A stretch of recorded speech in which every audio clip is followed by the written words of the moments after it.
Oh, hello. We didn't see you there. Uh, Welcome back to another Facebook Live discussion here at the AV Club Studios. I am Alex McLevy, and I am joined by film editor Alex Dowd. Hey, how you doing? And we're going to talk about the new episode of The Walking Dead that just aired last night. Guns up, but hold your fire. What? They're gonna give up. We only fire if they fire first. If they fire first, one of us dies. And let's hope, for my sake, that they don't. You can try to stop me. This was a weird one. Is that fair to say? I feel like this was kind of a In weird some respects, episode. they're weird little elements of it. Yeah, like I think yeah. not just. I mean, obviously they were going for something very different with this episode, but just I think weird in the sense of not necessarily how they intended. Okay. To me, right, this was an episode all about war, right? Going to war, sort of trying to capture that notion of the sort of chaos of battle and the fight and the sort of sensory overload that comes with that. And I think it wasn't entirely successful in that regard. Okay. I don't know. What was your initial thoughts on this episode? Well, I'm always happy when the show sort of slips into pure genre mode. There's so much of The Walking Dead as characters sitting around wringing their hands, talking about we're in a post-apocalypse. That basically is the dialogue half the time. And I'm always happy when the show just puts action first in the forefront. So I can't, and I do think it's actually pretty good in that respect. I remember talking to Josh about this last week a little bit, I feel like, but that when the show just shuts up and gives us the goods, and it's like we're just gonna do pure genre filmmaking here, that it can be very, very good. I agree this isn't one of the best ones, but I do just seeing these characters in action and in motion, in constant motion, is what felt like a relief to me after so many episodes of them just talking about their predicament, Yeah, and I agree. I think the thing that last night's episode did the best was capture that sense of just constant kinetic energy, right? Characters just constantly in movement, constantly, even when they're pausing to have those, endless philosophical debates about the morality of taking a life. Because apparently Jesus and Tara can't go more than 5 seconds without debating the ethics of killing. I call him Parkour Jesus, by the way. Yeah, Parkour Jesus. Here's the question: do we need two characters like? Because I mean, he essentially, you could say that his ethics are sort of a mirror of Morgan's, and a lot of this episode is about seeing Morgan sort of fall off the deep end into being a killer again. A big part of his arc, and I thought fairly moving for this show. Grady got a curve a little bit, but for this show, I thought that his whole struggle with whether or not he's going to be able to commit violence and hurt anyone gave the show a little bit of a shot in the arm for a bit, and now the show is dealing with the idea that Morgan has decided, not only has decided that he's going to kill people for the cause, but that he really seems to be kind of getting very deep into that. Do you think he's got a bit of a death wish in that sense? Because I think so. His whole weird I can't die, I can't be killed thing seems very much like the motto of somebody who's trying to get himself killed. For sure. I will say I wish that the show didn't handhold us so much in some of that. Do we really need the flashbacks to that discussion with him and Rick? We're in season 8 of this show.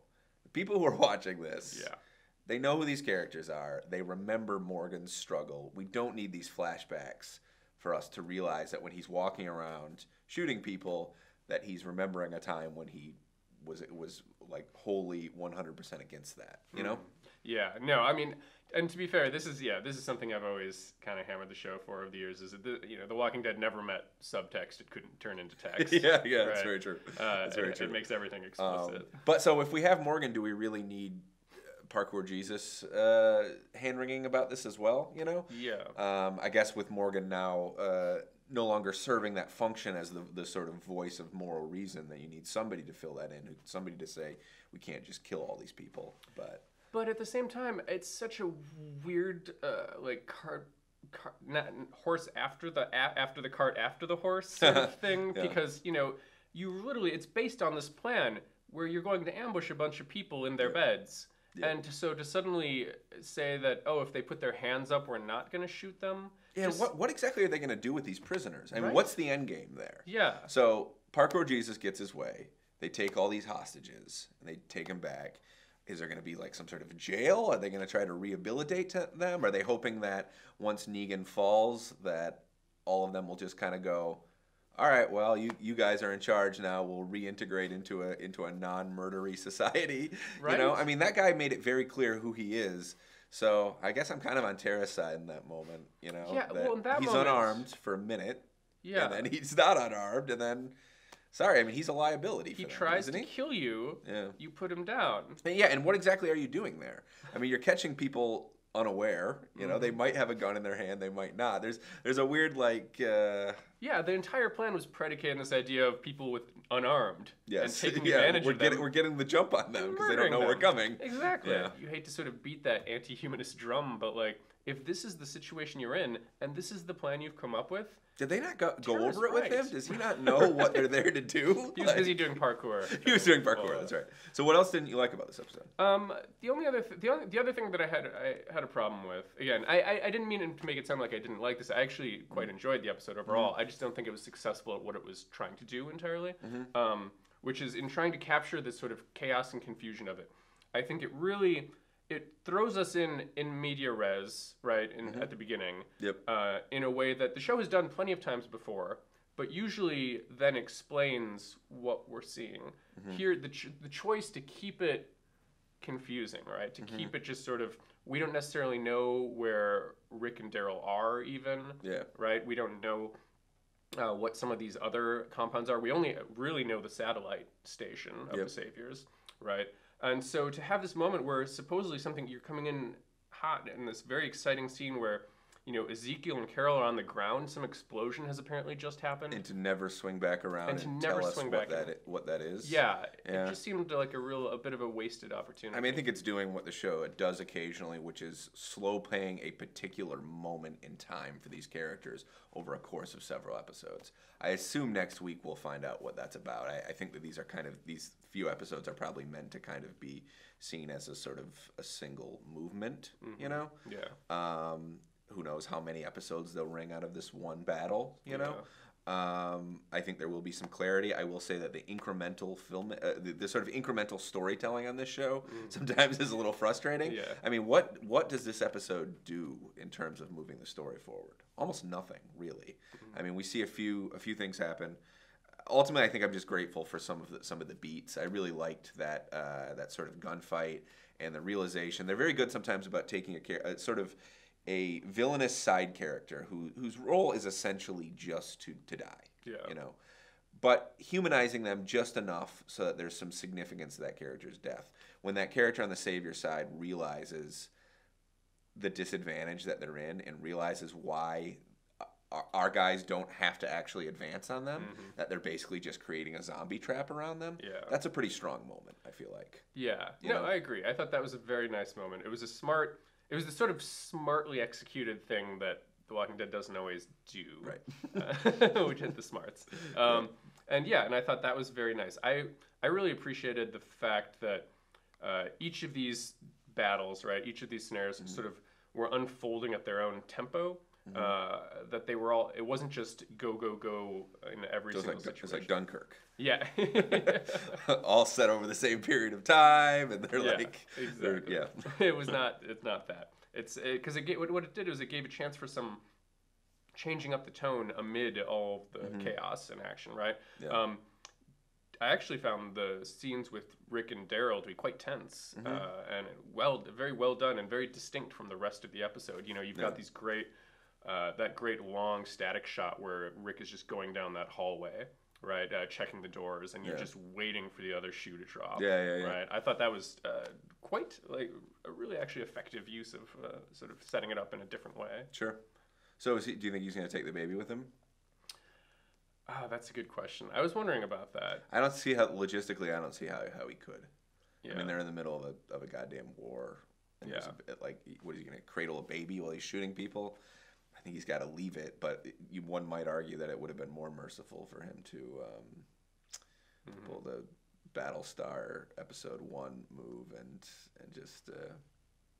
But even for a show that sort of prides itself on being exceptionally bleak and dark. I don't know if I see Rick kills a baby. I think killing a I baby. don't know if they would have gone there, but that would be a more. Don't you think that would be a more merciful? I mean, that baby's either going to starve to death or a zombie's going to walk in and eat it or something. Yeah. You know? Or, I mean, I guess the other option is, that they kill that guy Morales, who apparently we're supposed to remember from Atlanta. Somehow. I don't remember. I certainly don't remember him. Yeah. What's the actor been doing the last 8 years? if we're really supposed to, if he was a character then, He's been going on auditions, really, getting his headshots in order. That's right. I think bringing the baby back, it's the most predictable move. Is that life will find a way almost is the Walking Dead's version of that. Because I agree. I think Rick killing a baby, well, I think it would be a deeply interesting move. I don't think it's one they're going to pull. Yeah, it doesn't strike me as plausible. Let's talk though briefly also then.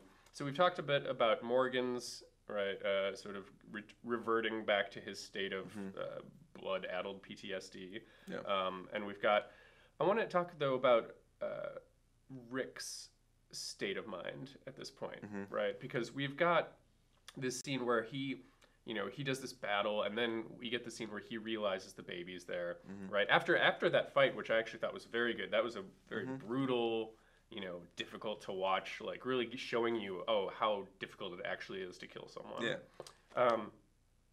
But this question of Rick's state, where then he's just sort of looking at himself in the mirror once he finds the baby, right? Do we think this is Rick sort of seeing himself in this guy that he just killed because he's got this little baby that he's trying to protect? That's probably part of it. I think it's also just that he's coming to terms with what is maybe going to have to be done in order to actually pull off this war against Negan, to come out on top. I think he's grappling with the idea that he's going to have to make some brutal decisions. I don't necessarily trust the show to follow that through. I think the show has something that Zach, who reviews the show for us, often brings up, is that the show ultimately ends up siding with Rick most of the time and making excuses for his behavior. Anytime that he's pushing the limits of what we can accept from our heroic lead character, the show ends up finding ways to justify his actions. Which is why I actually think him killing the baby would have been an interesting thing for it. Pro baby killing here at the AV Club. Yeah. You heard it here first. I think it's the show's standard ennui. Like he's, I'm living in an apocalyptic world and I have to do dark things. Yeah.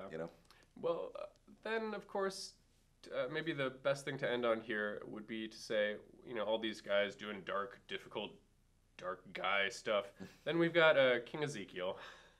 Smiling Ezekiel and his happy-go-lucky battle against killing everyone, right? He said, that stupid tiger. Yeah. Did you weren't pro the tiger murder? It's funny, I guess. I don't know. It's a nice little. I guess it's a nice change of. It's kind of a nice change in methods of killing people, instead of the standard headshot, you can just have a tiger eat them. Maul them. Yes. But yeah, I mean, it's a silly CGI tiger, and the show does find a way to kind of use it as almost a Deus Ex Machina, where the tiger will just jump in. Yeah, I remember the season finale last year. The tiger saved the day. Yeah. It was like things looked bad for the group, and then suddenly the tiger leaped in the frame like the T-Rex eating the Velociraptor at the end of Jurassic Park or something, Right? Yeah, you almost expect the tiger to just like light a cigarette afterwards. That's right. Like, yes. Yeah.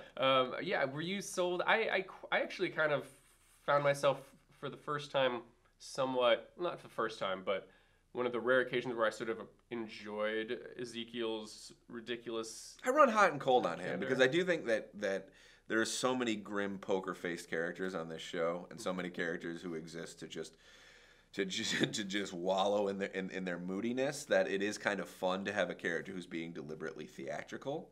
I also think that he's like terminally silly sometimes. Yeah. And found him silly in this episode, and I think that a little of him goes a really long way. Yeah, well, I mean, that's why I sort of appreciate that moment when he leans into Carol, right, and just says, "Fake it till you make it, baby," right? Because it's this sort of opening admission in both the reality of the show and sort of this winking meta nod to the audience, right? That like No, this guy, like, we know this guy's a buffoon, right? We know this guy's a cartoon. He knows he's a cartoon. Yeah. But he's decided that in this insane world we live in, being a cartoon is preferable to the alternative. Yeah. Right. I enjoyed that. And apparently by the end even Carol did, and by the end she's smiling and laughing along with him, saying, "Oh, Ezekiel, you scoundrel." I guess final thoughts. You were pretty sold on this episode. Fun episode for the most part. I like to encourage them to keep making episodes that are just these sort of pure action showcases. Yeah, just keep that up, guys. That's the thing. I want to reward them for actually giving us not one of their best ones, but still, this is a show about people trapped in a world of The Walking Dead. Let's have some genre fun with that. Yeah, I wouldn't mind if most of this first half of this season just unfolds over the course of this day. Yeah. Right? And just fighting, killing, brief parkour Jesus arguments about the ethics of it all, and then back to the fighting and killing. Yeah. Yeah. All right. Well, guys, thank you so much for joining us on this most auspicious of Mondays. We'll be back, of course, talking about The Walking Dead again soon. I'm Alex McAlevey. I'm Alex Tabb. Take care. Thanks.